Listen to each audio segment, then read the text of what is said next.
कुछ बातें जान लीजिए सिंधु नदी के बारे में। सिंधु नदी को ही इंग्लिश में इंडस रिवर कहा जाता है और इसके आसपास की जितने भी लोग बसे हैं, सभ्यताएं बसी हैं, उसे इंडस वैली सिविलाइजेशन कहा जाता है, यानी कि सिंधु घाटी सभ्यता। इसका मतलब भारत का जो पूर्व नाम है वो सिंधु से जुड़ा हुआ है और इसी को विदेशियों ने आके इंडस कहा था और इंडस से ही निकला है इंडिया। तो कहीं ना कहीं ये नदी हमारी पहचान से जुड़ी हुई है, तो यहीं पे इसका महत्व बढ़ जाता है। बात करें इसकी लंबाई की तो इसकी कुल लंबाई 2880 किलोमीटर है, लेकिन भारत की भूमि पर ये सिर्फ 1114 किलोमीटर तक ही बहती है। मतलब इसका 1114 किलोमीटर का एरिया है जो बाकी वैसे इसकी लंबाई 2880 किलोमीटर है। अब ये इतनी लंबी नदी है, इसीलिए ये दुनिया की सबसे बड़ी नदी घाटियों में से एक मानी जाती है। मैं आपको बता दूं कि सिंधु नदी का जो कुल क्षेत्र है वो 11,65,000 वर्ग किलोमीटर के अंदर फैला हुआ है। तो ये बहुत बड़ी घाटी है। ठीक है, अब हम नक्शे से समझने की कोशिश करते हैं कि इसका उद्गम स्थल क्या है। तो देखो ये नक्शा आपके सामने है। इस नक्शे में आपको लद्दाख नजर आएगा, जम्मू कश्मीर नजर आएगा, अक्साई चीन नजर आएगा, पाकिस्तान ऑक्यूपाइड कश्मीर जिसको पीओके आप कहते हो वो नजर आएगा, बाकी का पाकिस्तान नजर आएगा और इधर साइड में तिब्बत नजर आएगा। तिब्बत आज की तारीख में चाइना का भाग है। इस तिब्बत के अंदर ही एक पर्वत है कैलाश मानसरोवर और उसी के पास एक झील है जिसको कहते हैं मानसरोवर झील। इस मानसरोवर झील के पास कुछ एक पहाड़ियां हैं। उन पहाड़ियों में से एक जलधारा बाहर निकलती है जिसका नाम है सिनका बाब जलधारा। इस चीज का नाम आप याद रखना, सिनका बाब जलधारा। और इसी जलधारा से सिंधु की शुरुआत होती है। मतलब इन्हीं पहाड़ियों से सिंधु बहना शुरू करती है, तो वो मानसरोवर लेक को पार करती हुई आगे बढ़ती है। तो सिंधु नदी का जो उद्गम स्थल है वो कौन सा हो जाता है? सिनका बाब जलधारा कैलाश मानसरोवर के पास या फिर मानसरोवर झील के पास। ठीक है, ये नदी यहाँ से बहना शुरू करती है, धीरे धीरे करके ये तिब्बत को पार करती है और जब ये इंडिया में एंटर करती है तो इंडिया में सबसे पहले ये लेह जिले के अंदर एंटर करती है। मैं आपको बता दूं कि टोटल लद्दाख आपको नजर आ रहा है। लद्दाख के अंदर सिर्फ दो ही जिले हैं, एक आपका कारगिल है और दूसरा है लेह। तो सबसे पहले के अंदर प्रवेश करती है और इस तरीके से आगे बढ़ती हुई जाती है।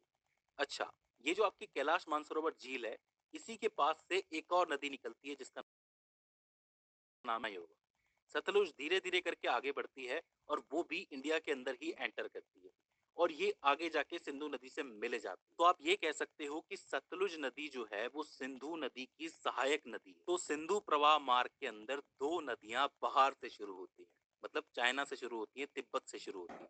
एक तो खुद सिंधु नदी और दूसरी सतलज नदी। इस सिंधु नदी के ऊपरी भाग में लेह होता है और दक्षिणी भाग के अंदर करगिल होता है। कभी कभी पूछ लिया जाता है कि कौन सा शहर है जो सिंधु के रास्ते में आता है, तो आप ले कह सकते हो और करगिल कह सकते हो। अब यहाँ चार ऐसी नदियां हैं जो भारत से निकलती हैं और सिंधु नदी में जाके मिलती हैं। अब हम उसका एक एक करके क्रम देखते हैं। सबसे पहले आती है झेलम नदी। झेलम नदी जो है वो जम्मू कश्मीर से निकलती है। जम्मू कश्मीर के अंदर एक जिला है अनंतनाग नाम का, उस जिले के अंदर वेरीनाग नाम का एक झरना है, वहां से निकलती है आपकी झेलम नदी। ये जो झेलम नदी है इसी के किनारे एक शहर बसा हुआ है जिसका नाम है श्रीनगर। तो श्रीनगर के नाम से क्वेश्चन बन जाता है या फिर नदी के नाम से क्वेश्चन बन जाता है कि झेलम नदी के किनारे कौन सा शहर है या फिर श्रीनगर कौन सी नदी के किनारे बसा हुआ है। तो इस चीज को आपको याद रखना है। ये हो जाती है पहली नदी सिंधु के बाद। इसके बाद दूसरी नदी आती है चिनाब नाम की। ठीक है, चिनाब नदी जो है आपकी हिमाचल प्रदेश से शुरू होती है। वहां पे दो जिले हैं, एक है लाहौल और एक है स्पीति। इन दोनों जिलों के ऊपरी हिस्से से ये नदी शुरू होती है। वहां पे एक बारालाचा नाम का एक दर्रा है, वहां से ये नदी शुरू होती है। देखिए दर्रे या फिर पहाड़ों का मतलब तो आपको पता है, तो उन पहाड़ों से इसकी शुरुआत होती है। लेकिन हिमाचल प्रदेश में चिनाब को चंद्रभागा नदी के नाम से जाना जाता है। अब ऐसा क्यों? ऐसा इसलिए क्योंकि वहां पे दो नदियां हैं, एक है चंद्र नदी और एक है भागा नदी। ये दोनों आपस में आके मिलती हैं बारालाचा पर और वहां इन दोनों के मिलने से चिनाब नदी शुरू हो जाती है। तो वहां पे उसे चंद्रभागा कहा जाता है, भाई मिली हुई नदी है, और यहाँ पे इसे चिनाब कहा जाता है। तो आपको चिनाब याद रखना है। ठीक है, हिमाचल प्रदेश लाहौल और स्पीति जिला। इसके बाद तीसरी नदी होती है रावी नदी।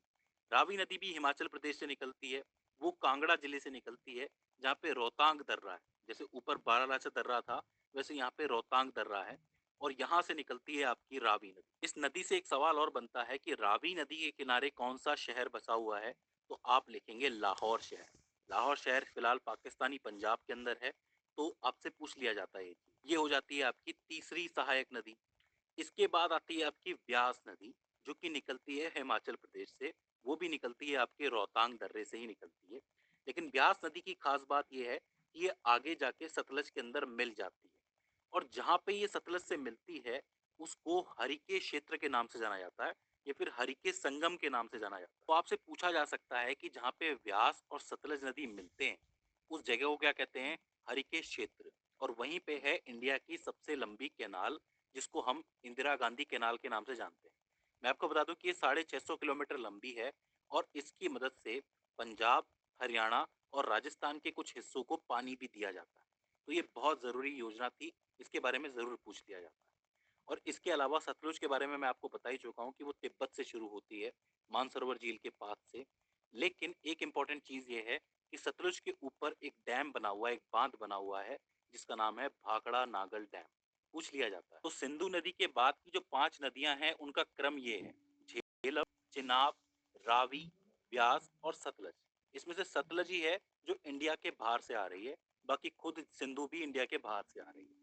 तो ये क्रम आपको याद रखना है, इस क्रम से आपको सारी चीजें क्लियर हो जाएंगी। अब यहाँ पे कुछ एक जरूरी बातें हैं जो आपको जान लेनी चाहिए, कि जो आपकी चिनाब नदी है, आप एक चीज देखेंगे कि चिनाब नदी में चारों नदियां आपस में मिल रही हैं आके, और लास्ट में चिनाब नदी जो है सिंधु नदी में मिल जाती है। तो आप ये कह सकते हो कि चिनाब नदी जो है वो सिंधु नदी की सबसे लंबी सहायक नदी है। ये एक इंपॉर्टेंट पॉइंट है, पूछा जाता है, इसको जरूर लिख लेना कि सबसे लंबी सहायक नदी कौन सी है। तो आप लिखेंगे चिनाब नदी है, ठीक है। और टोटल मिलाकर के ये जो सिंधु नदी है जाकर के अरब सागर में गिरती है। तो इसका उद्गम तिब्बत में होता है, और ये खत्म कहाँ जाके होती है? अरब सागर में होती है, वहां चली जाती है। कुल मिला के ये 3 देशों से होके गुजरती है, सबसे पहले चीन, उसके बाद भारत, और फिर पाकिस्तान। इसके अलावा 1960 में सिंधु जल समझौता भी हुआ था, जो कि सिंधु और बाकी बची 5 नदियों के पानी के लिए था, जो इंडिया और पाकिस्तान के बीच हुआ था। इन 6 नदी के पानी का किस तरीके से इस्तेमाल करना है। तो इसमें जवाहरलाल नेहरू और अयूब खान दोनों शामिल थे, और उन्होंने दस्तखत किए थे। इसके मुताबिक जो 3 नदियां ऊपर की हैं, सिंधु, झेलम और चिनाब, उनका 80% तक पानी जो है पाकिस्तान के पास जाएगा, और जो बाकी 3 नदियां हैं, रावी, ब्यास और सतलज, उसका 80% पानी जो है वो भारत के पास आएगा। तो दोस्तों ये हो जाता है सिंधु प्रवाह मार्ग। आई होप आपको समझ में आया होगा, कि आपको सारी जगह भी समझ में आई होंगी, और किस तरीके से कौन सी नदी कहाँ निकल के कहाँ जा रही है ये बात भी आपको समझ में आई होगी। अगर इसके बाद भी इसके अंदर आपको कोई क्वेरी आती है, कोई दिक्कत आती है, तो आप हमें कमेंट सेक्शन में बता सकते हैं। तो दोस्तों आज की इस वीडियो के अंदर बस इतना ही। See you in the next one.